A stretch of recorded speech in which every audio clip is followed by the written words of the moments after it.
Krishna. Mayapur Nitai Gour kitchen থেকে সবাইকে স্বাগতম। আপনারা কেমন আছেন? আশা করি ভগবানের কৃপায় সবাই ভালোই আছেন। আজকে নিয়ে চলে এসেছি নতুন একটা ভিডিও। আজকে বানাবো একদমই নতুন, একদম ইউনিক একটা রেসিপি আপনাদের সাথে শেয়ার করব। এখন যেহেতু ইঁচড়ের সিজন, অ্যাভেলেবেল ইঁচড় পাওয়া যাচ্ছে। এই ইঁচড়ের ডাল, এই যে ইঁচড়ের ডাল করব মুগ ডাল দিয়ে। এখানে আমি নিয়েছি সোনা মুগ ডাল দিয়ে ইঁচড় দিয়ে ডাল করব।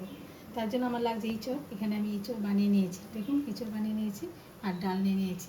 প্রথমে আমি ডালটা শুকনো খোলায় একটু ভেজে নিচ্ছি। একটা শুকনো খোলায় ডালটা একটু ভেজে নিচ্ছি, ভালো করে একটু ভেজে নিচ্ছি, যাতে করে খুব সুন্দর একটা সেন্ট আসবে ডালটা। দেখুন ডালটা সুন্দর সেন্ট বেরিয়েছে, মানে ভাজা হয়ে গেছে। এই যে এখন আমি ডালটা নামিয়ে দিচ্ছি। এই যে কড়াতে আমি তেল দিয়ে দিলাম, ডালটা নামিয়ে ডালটা অন্যদিকে আমি প্রেশার কুকারে একটু সিদ্ধ করে নিচ্ছি। আর এখানে তেল দিয়ে দিলাম, তেলের মধ্যে প্রথমে আমি ইঁচড়টাকে ভেজে নেব সুন্দর করে। আর ভাজা ইঁচড়টা যখন ডালে পড়বে খুবই ভালো লাগবে।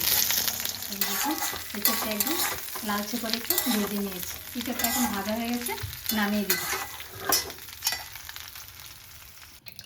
এই যে দেখুন মুগ ডালটাও সিদ্ধ হয়ে গেছে। এই যে ডালটা আমি ঠিক এরকম রেখেছি, একদম ঘুটে নিইনি, একদম মানে হাফ বাংলা এরকম। সেই ইঁচড়ের ডাল এরকমই ভালো লাগে। এখন একটা কড়াই বসিয়ে দিয়েছি, এখানে কড়াইয়ের মধ্যে তেল দিয়ে দিলাম, তেলটাও গরম হয়ে গেছে। দিয়ে দিচ্ছি শুকনো লঙ্কা ফোড়নের জন্য, দিয়ে দিচ্ছি গোটা গরম মশলা, দারচিনি আর লঙ্কাটা ভালো করে ভেজে নিচ্ছি। দিয়ে দিচ্ছি গোটা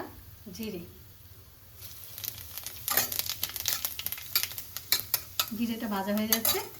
এখন দিয়ে দিচ্ছি এখানে আদা কুচি, মানে কুড়িয়ে নিয়েছি, আর কাঁচা লঙ্কা। ভালোভাবে আদা লঙ্কা ভেজে নিচ্ছি। এই যে আদাটা খুব সুন্দর ভাজা হয়েছে, খুব সুন্দর একটা গন্ধ ছেড়ে দিয়েছে। এখন দিয়ে দিচ্ছি এখানে একটু হিং গুঁড়ো, দিয়ে দিচ্ছি একটু টমেটো বানিয়ে রেখেছি দিয়ে দিচ্ছি। একটু নেড়ে ছেড়ে দিচ্ছি। আর টমেটোটা গলার জন্য আমি এখানে লবণ দিয়ে দিচ্ছি অল্প পরিমাণে, চিনি দিয়ে দিচ্ছি।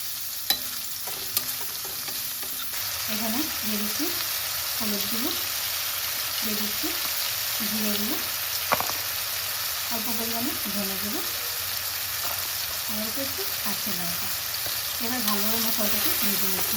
যেহেতু শুকনো হয়ে গেছে এর মধ্যে আমি একটু জল দিয়ে দিচ্ছি। এবার জল দিয়ে এটা ভালোভাবে কষিয়ে নিচ্ছি। দিয়ে দিচ্ছি হাফ চামচ সাম্বার। এই সাম্বারটা দিলে ডালের টেস্টটা অনেকটাই বেড়ে যাবে। ভালোভাবে কষিয়ে নিচ্ছি, যতক্ষণ পর্যন্ত তেল না ছেড়ে দেবে ততক্ষণ আমি ভালোভাবে কষিয়ে নেব।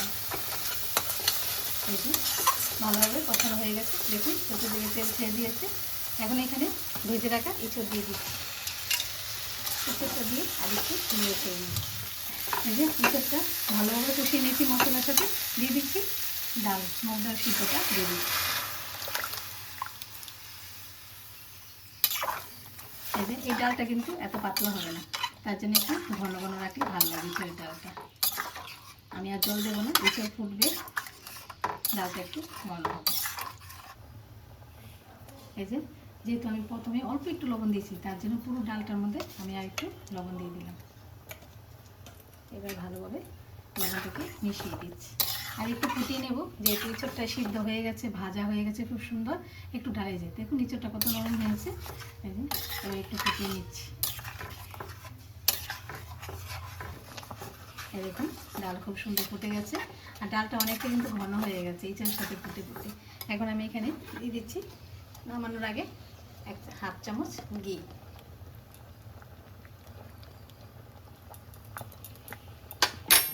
আর দিয়ে দিচ্ছি অল্প পরিমাণে এই যে গরম মশলা গুঁড়ো।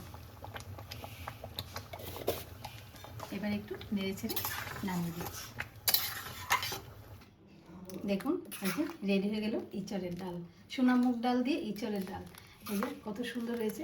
এটা আপনারা পরোটা রুটি দিয়েও খাওয়া যায়, বা গরম রাইসের সাথে খুব সুন্দর লাগবে এটা দিয়ে। ভগবানকে ভোগ লাগে প্রসাদ পেতে।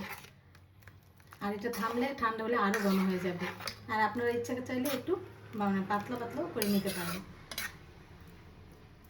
আজকে ভিডিও এখানে শেষ। সবাই ভালো থাকবেন, সুস্থ থাকবেন। আবার দেখা হচ্ছে পরের ভিডিওতে। হরে কৃষ্ণ।